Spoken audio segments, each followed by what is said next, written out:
사업으로 큰 돈을 버는 분들을 보면 사기꾼이 아닌 이상 99.9% 판매자와 소비자가 윈윈하는 아이템을 가지고 있잖아요. 소비자는 이 제품을 사면 나한테 도움되니까 좋고, 판매자는 이 제품을 팔아서 돈을 버니까 좋은 거죠.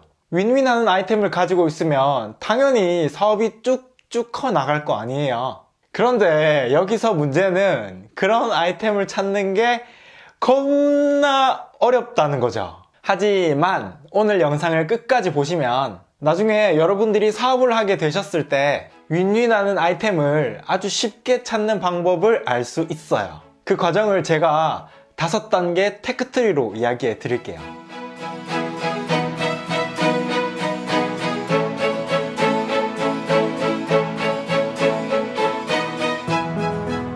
그리고 저는 미래계획을 세울 때 꼭 필요한 지식을 여러분들과 함께 배우는 종이군이라고 해요. 지난 영상에서는 사업계획서의 첫인상에 대해서 이야기했잖아요. 여러분들이 앞으로 하게 될 사업에 대해서 투자자들의 호기심을 최대한 끌어올릴 수 있는 방법에 대해서 이야기했어요. 지난 영상을 보지 않으셨다면 우측 상단의 카드를 클릭하셔서 보고 오시면 더 도움 될 거예요. 지난 영상에서는 내 아이템에 대한 호기심을 유발하는 방법에 대해서 이야기했다면 오늘의 영상은 호기심을 넘어서 이 아이템 좀 쩌는데? 라는 확신을 줄 수 있는 방법에 대해서 이야기할 거예요. 투자자들한테 내 아이템이 좀 쩌는 아이템이라는 확신을 주기 위해서는 만들기 쉬우면서도 많이 팔리는 아이템이라는 확신을 주면 되잖아요. 왜냐하면 만들기 쉬우면서 많이 팔리면 당연히 돈을 많이 버니까요. 우리 어렵게 생각하지 말자고요. 먼저 목차부터 들어가 보죠. 서론, 가성비란 무엇인가? 1단계, 낭비되고 있는 것들은 무엇인가? 2단계, 중요도 순위 매기기. 3단계, 해결 방법 나열하기. 4단계, 가성비 좋은 해결 방법 고르기. 5단계, 비용 대비 효과의 가성비 어필하기. 바로 첫 번째 목차로 들어가 볼게요. 가성비란 무엇인가? 여기서 다시 한 번 더 질문해 보자고요. 만들기 쉬우면서 많이 팔린 아이템은 뭘 의미하는 걸까요? 바로 가성비 있는 제품이에요. 이 가성비라는 걸 좀 더 넓은 의미로 보자고요. 구매자 입장에서의 가성비는 내가 구매하고자 하는 제품이 얼마나 저렴하면서도 품질이 좋은가 라고 할 수 있겠죠. 반대로 사업가 입장에서의 가성비는 조금 달라요. 겁나 쉬우니까 잘 따라와 보세요. 사업 아이템이란 거는 고객의 불편함을 해결해 줘야 되잖아요. 그런데 그 불편함을 해결하는 방법이 굉장히 고도의 기술력을 필요로 할 수도 있지만 반대로 아주 창의적인 방법을 써서 엄청 간단하게 해결할 수도 있잖아요. 이게 바로 사업자 입장에서의 가성비예요. 다음 목차에서부터 사업가 입장에서의 가성비 있는 아이템을 어떻게 찾는지 이야기해 볼게요. 1단계, 낭비되고 있는 것들은 무엇인가?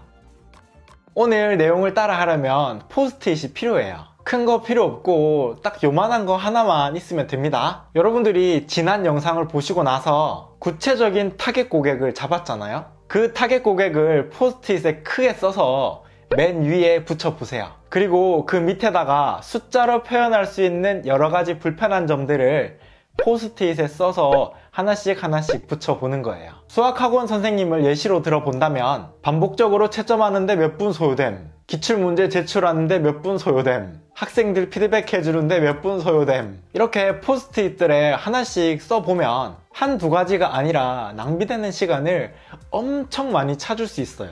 한 가지 예를 들어보면 요즘 직장인들 사이에서 월급은 내 통장을 스쳐 지나갈 뿐 이라는 말 많이 하잖아요. 그만큼 나도 모르는 사이에 소비를 많이 한다는 의미겠죠. 이런 사람들도 하루하루 가계부를 써보면 아, 내가 어떤 부분에 낭비를 하고 있었구나 라는 걸 인지할 수 있단 말이에요. 이거랑 비슷하게 사업 아이템을 만들 때 불편한 점도 하나하나 뜯어서 이거는 몇 분 소요되고 또 저거는 몇 분 소요되고 이거는 이만큼 낭비가 되고 저거는 저만큼 위험하고 이런 걸 하나하나 다 써보면 아마 깜짝 놀랄 만큼 많이 찾을 수 있을 거예요. 여기까지가 1단계. 이제 2단계로 넘어가 보죠. 2단계 중요도 순위 매기기.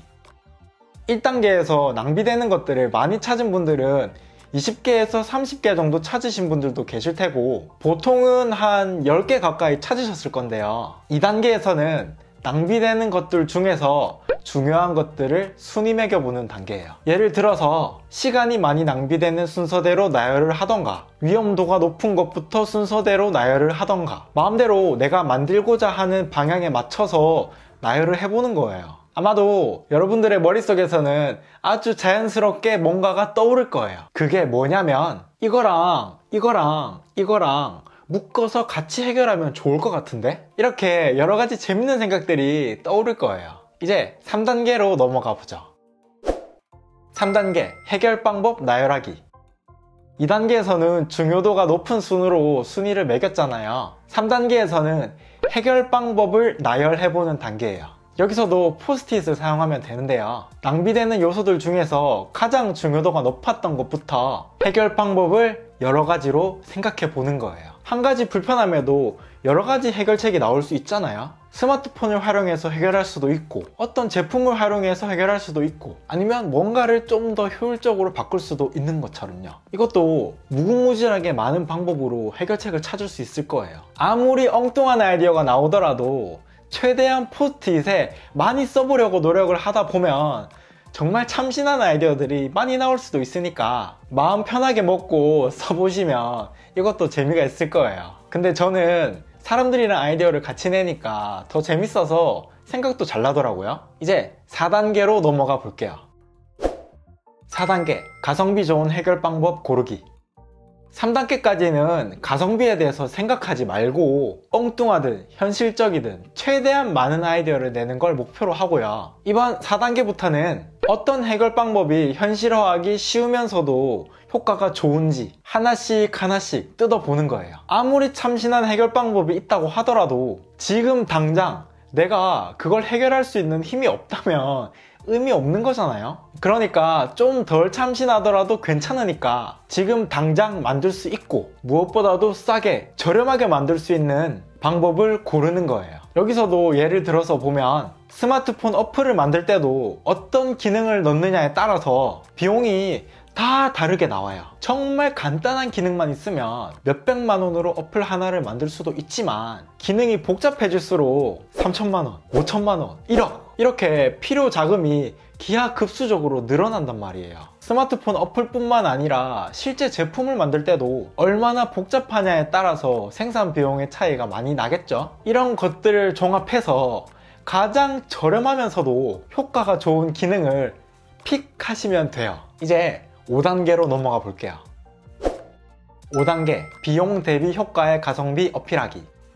여러분들이 4단계까지만 잘 따라오셨어도 아이템을 매우 논리적이고 깔쌈하게 표현할 수 있는 정보들이 여러분들의 머릿속에 가득하게 들어있을 거예요. 아 진짜예요. 한번 보세요. 여러분들의 머릿속에 뭐가 들어있는지 한번 이야기해 볼게요. 여러분들의 고객들이 어떠한 불편함을 얼마나 많이 느끼고 있는지 아주 구체적으로 숫자까지 활용하면서 어필할 수 있죠. 또 그 불편한 점들 중에 어떤 불편함이 가장 크리티컬한 불편함인지도 콕 집어서 이야기할 수 있어요. 그렇죠? 또 여기서 끝나는 게 아니라 가장 크리티컬한 불편함을 얼마를 들여서 해결할 수 있는지까지 이야기할 수 있어요. 여기까지만 딱 잘 따라왔으면 완전 퍼펙트. 여러분들의 머릿속에 있는 거 그냥 그대로 따라 쓰기만 하면 돼요. 어때요? 참 쉽죠?